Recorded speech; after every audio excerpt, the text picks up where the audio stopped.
Okay, so this kind of goes back to Epictetus, the Stoic philosopher, who said that you've got to master yourself. So the origins of this whole framework, again, go back to the idea of what is in your actual control.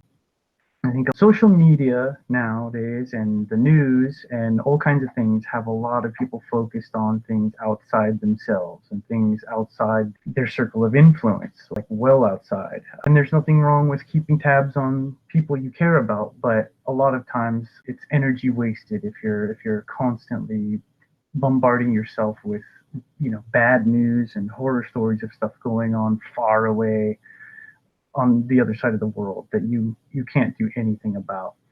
So I brought it back to this principle, like Epictetus would say, of what's actually in your control. And again, that's why in my system it begins in your inner world, in your mind. Everything begins in the mind.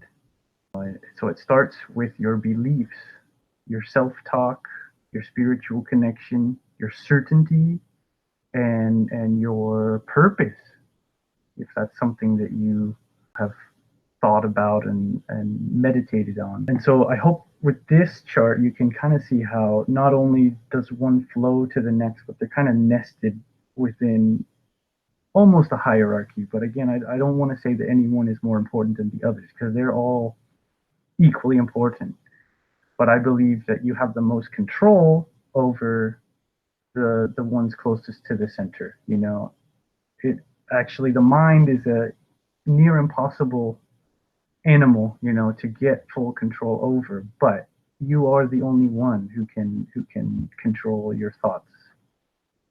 And by focusing on that first, you can begin to transform the rest of your life. So yeah, everything kind of begins from within.